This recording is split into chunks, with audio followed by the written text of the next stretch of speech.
Bonsoir. Bon, ça c'est un exercice spécialement réservé aux élèves de sciences maths.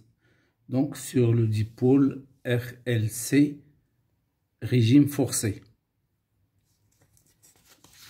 Bon, l'exercice est le suivant.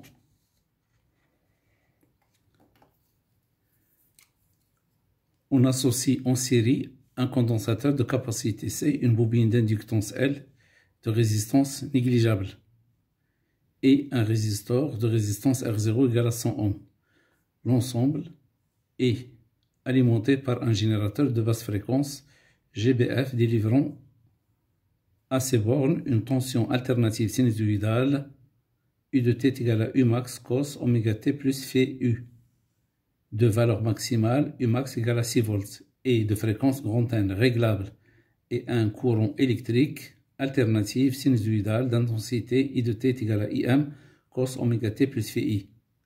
Pour étudier le comportement de l'oscillateur RLC à une fréquence N0 du GBF, on visualise simultanément avec U de t la tension UC de t, UCM cos oméga t plus phi C aux bornes du condensateur.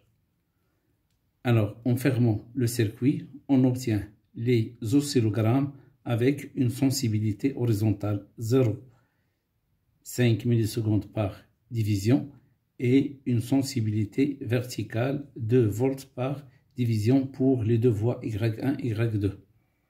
Donc nous avons ici les deux courbes, puisque ici nous avons 0,5 millisecondes par division. Donc ça c'est une division, d'accord? Donc c'est 0,5, ça c'est 2 divisions, donc c'est 1 milliseconde. Donc 1 milliseconde.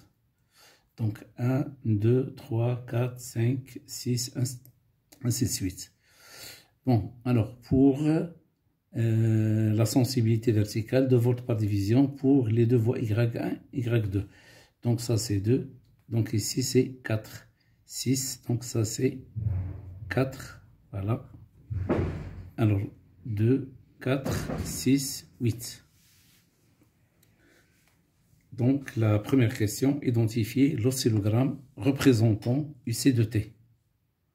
Alors nous avons d'abord une donnée. Nous avons U max est égal à 6 volts. Donc, première question, nous avons une donnée U max est égal à 6 volts. Alors, d'après les deux courbes, donc la première courbe, celle-là c'est 1. Donc, 1, 2, 3. Donc, la valeur maximale pour la courbe sinusoïdale 1 et celle-là. Donc, c'est 6 volts. Donc, courbe 1. Courbe 1. Donc, la courbe 1 représente, donc, UM1 est égal à 6 volts. Maintenant, courbe 2. Alors, UM2, il est égal à, donc, la courbe 2, donc UM2, nous avons ici 2, 4, 6, 8 volts. Donc là, c'est 8 volts. Et là, c'est 6 volts. Donc, 8 volts. Alors, qu'est-ce qu'on remarque? UM1 est égal à UM. Donc, on remarque que UM1 est égal à UM est égal à 6 volts. Donc, la courbe 1 représente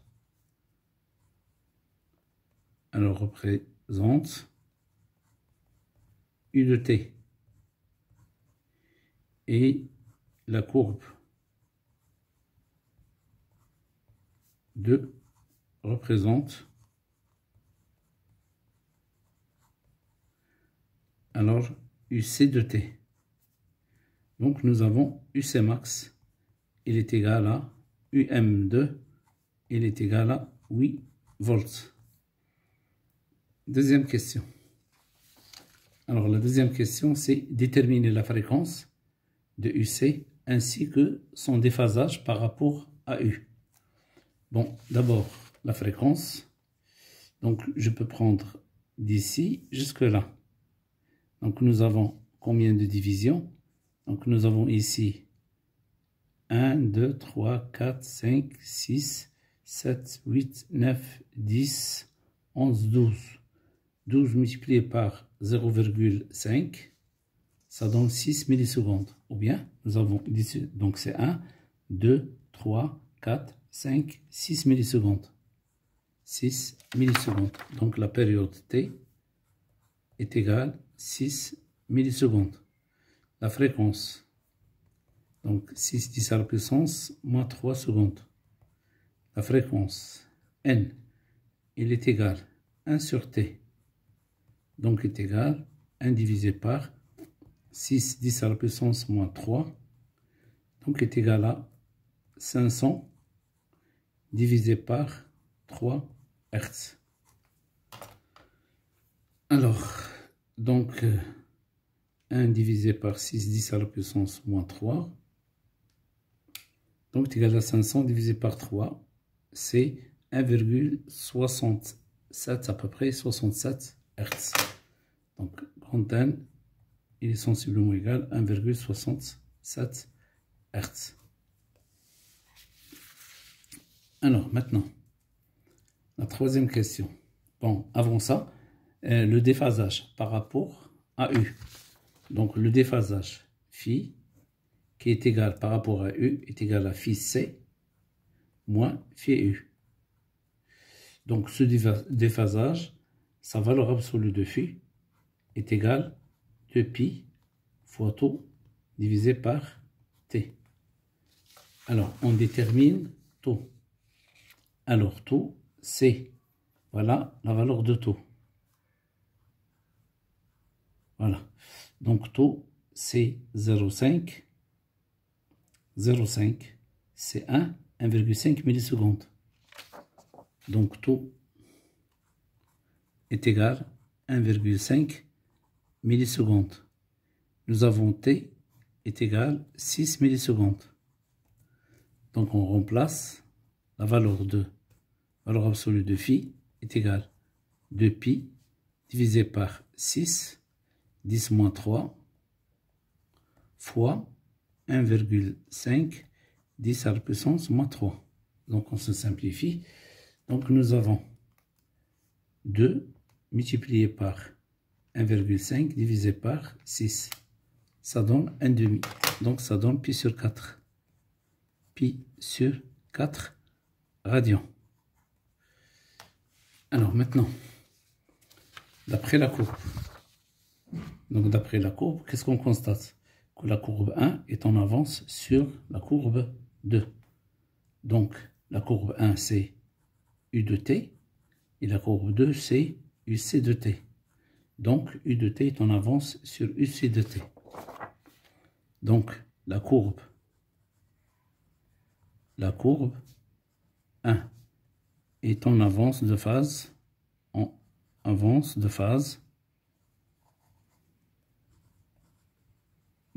par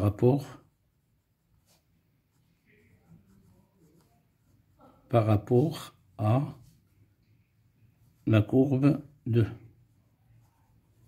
La courbe 2, donc U de T est en avance de phase,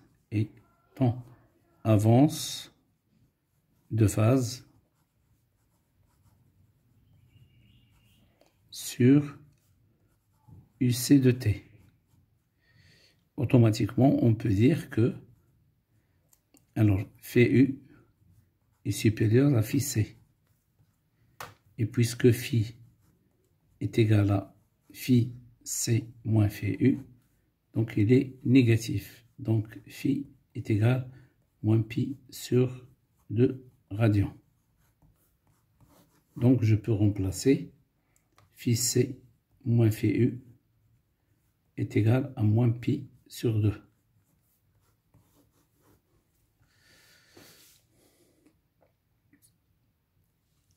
Alors la question suivante. Donc la question suivante. Troisièmement, montrer que phi I est égal à phi C plus pi sur 2. IM est égal à C oméga fois UCM.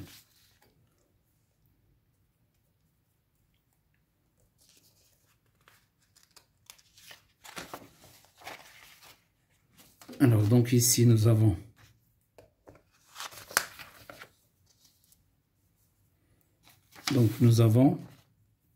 I de t est égal IM cos oméga t plus phi I.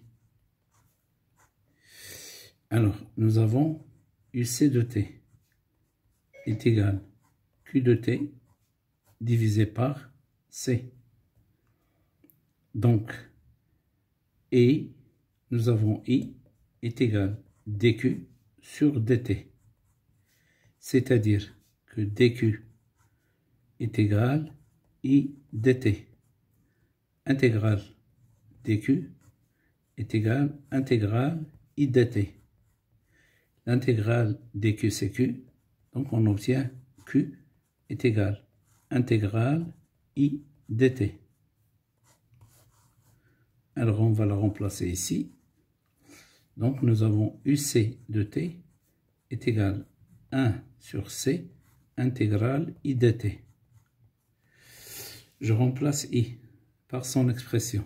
Donc UC de t est égal 1 sur C intégrale IM cos oméga t plus phi I dt. On fait sortir IM, c'est une constante. Donc c'est IM divisé par C intégrale cos oméga t plus phi I dt. Voilà, UC dt. La primitive de cos oméga t plus phi I, il est égal à, donc ça c'est IM sur C. C'est sinus oméga t plus phi I divisé par oméga. Donc, UC de t est égal IM sur C oméga, IM sur C oméga, sinus oméga t plus phi I. Nous avons une propriété sinus de alpha est égal à cos de alpha moins pi sur 2. Donc on peut écrire UC de t est égal à IM sur C oméga cos oméga t plus phi I moins pi sur 2. Donc d'après cette relation, je peux déduire ça c'est UC max et je peux déduire que celle-là ça représente phi U. Donc, UC max est égal à IM divisé par C oméga. Donc, automatiquement, je peux déduire que IM est égal C fois oméga fois UC max. Voilà la relation demandée. Maintenant, phi U est égal phi moins pi sur 2. Phi I moins pi sur 2. Alors maintenant, je cherche phi I. Phi I est égal phi U plus pi sur 2. Je déplace celle-là ici. Donc voilà la deuxième relation.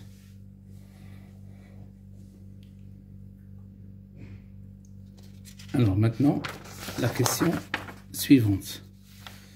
La question suivante, c'est déduire que l'oscillateur RC est en résonance d'intensité. Donc, on va déduire qu'il y a phénomène de résonance. Donc, c'est la question 4. Alors, on a déjà démontré que phi I est égal phi U plus pi sur 2. Et on a aussi déjà démontré que phi C moins phi U est égal à moins pi sur 2. Donc ici, là, on a démontré que ça c'est phi C. phi C, puisque c'est UC, et celle-là c'est UCM. Donc phi C plus pi sur 2. Donc ça représente phi C. Et on a déjà démontré aussi que phi C moins phi U, voilà, phi C moins phi U est égal phi C moins phi U est égal à moins pi sur 2. Donc je peux remplacer phi C est égal phi U, alors est égal à phi U moins pi sur 2. Je peux la remplacer ici. Donc on obtient phi I est égal à phi U moins pi sur 2 plus pi sur 2. On simplifie. Qu'est-ce qu'on déduit? Phi I est égal à phi U. Donc U de t et I de t sont en phase. Donc il y a phénomène de résonance.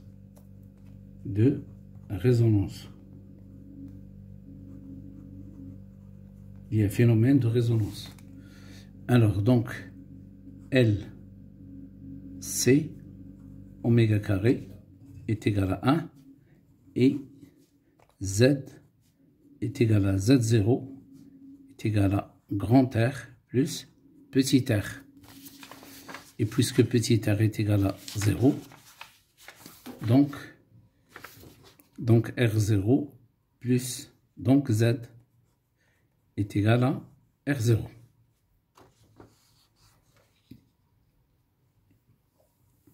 Alors cinquièmement, calculer le facteur de qualité. Alors le facteur de qualité.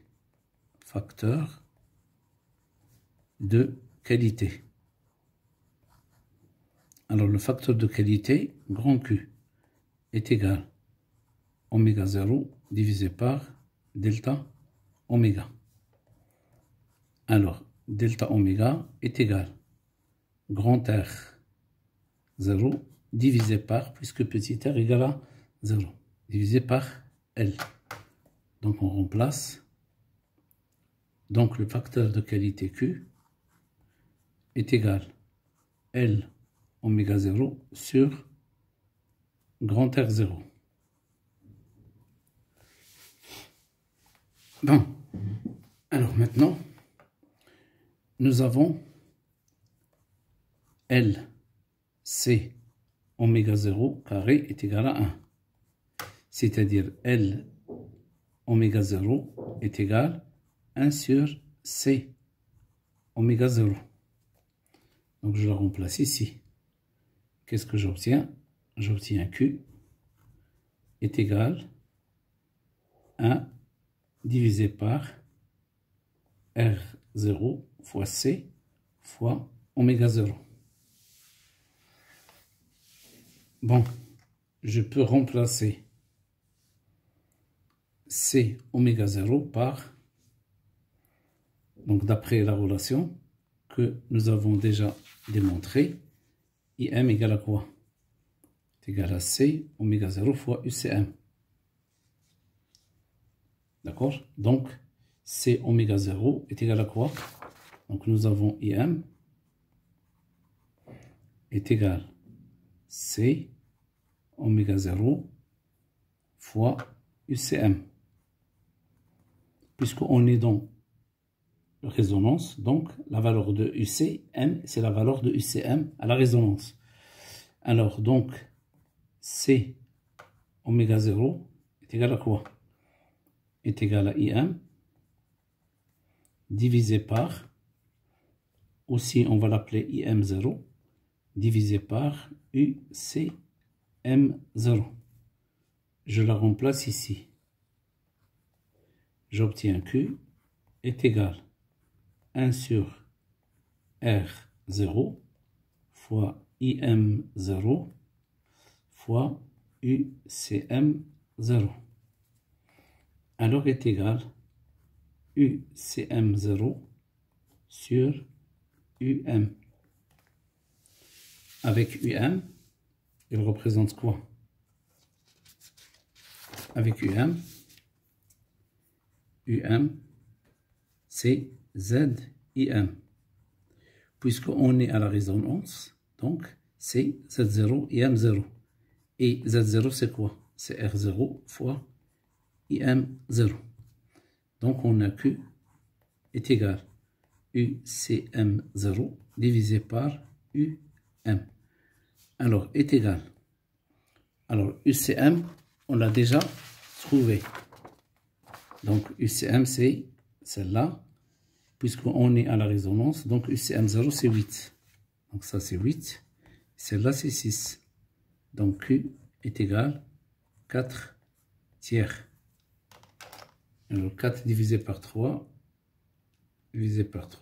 est égal 1,33.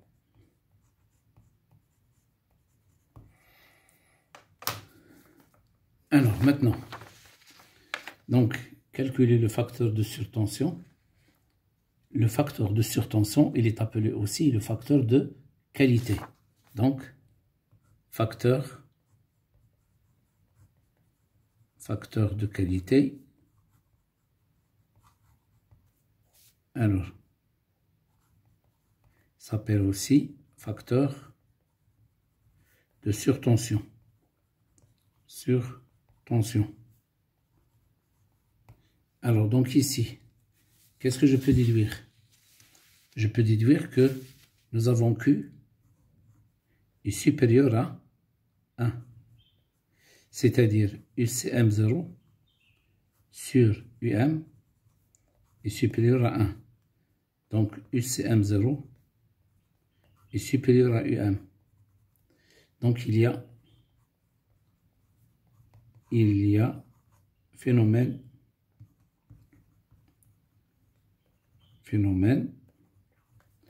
de surtension.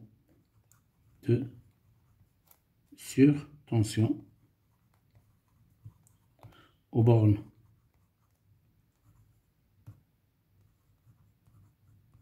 du condensateur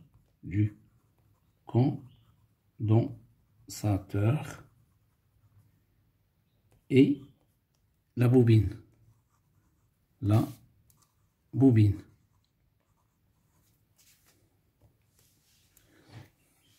Donc, ce phénomène de surtension, il représente un danger pour la personne qui réalise l'expérience. Donc, à la résonance, il y a phénomène de surtension. Bon, calculer le facteur de qualité. Alors, calculer la valeur de la capacité C. Donc, maintenant, 6, on va calculer la valeur de la capacité C et celle de l'inductance grand L. Alors, pour calculer la valeur de la capacité C, on va travailler avec, nous avons UM est égal ZIM est égal Z0 IM0 à la résonance. La tension UM avant la résonance ou après la résonance. Et à la résonance, reste toujours constante. Alors, UCM. On a déjà démontré que UCM est égal à IM divisé par 1 sur C oméga. Donc, est égal à 1 sur C oméga, puisqu'on est à la résonance, 0 fois IM 0. On divise celle-là sur celle-là. UM divisé par UCM est égal UCM 0. Donc est égal à Z0, puisqu'on va simplifier M0 avec M0, fois C oméga 0. Alors d'après celle-là, C est égal. Alors 1 divisé par Z0 fois oméga 0 fois UM divisé par UCM0. Alors Z0 c'est R0. 1 divisé par R0, oméga 0, UM divisé par UCM0. Alors, oméga 0, c'est 2pi sur T0.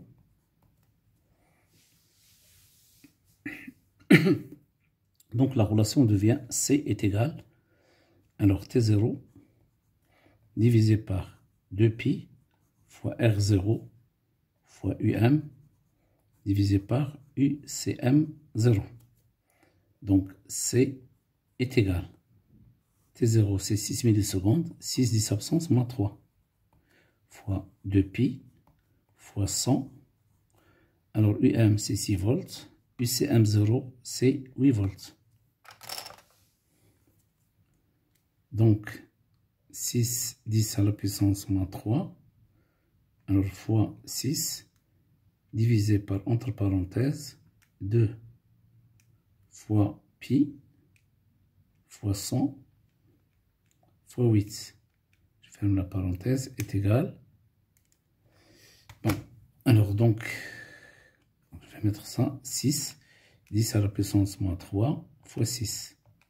Alors en bas, nous avons 2 fois pi, alors fois 100,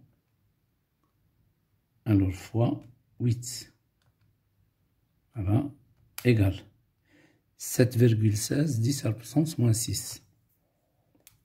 7,16, 10 à la puissance moins 6 farad. Alors maintenant, on va calculer L. Pour calculer L, nous avons la relation L, C, oméga 0 carré est égal à 1. C'est-à-dire, on peut l'écrire L, C, alors 2pi sur T0, le tout au carré est égal à 1. Donc, L est égal T0 carré divisé par, donc on va le déplacer vers le haut, 4pi carré fois C. 4pi carré fois C. Donc, c'est 6, 10 à la puissance moins 3 au carré, divisé par 4pi carré fois 7,16, 10 à la puissance moins 6. Alors 6, 10 à la puissance moins 3,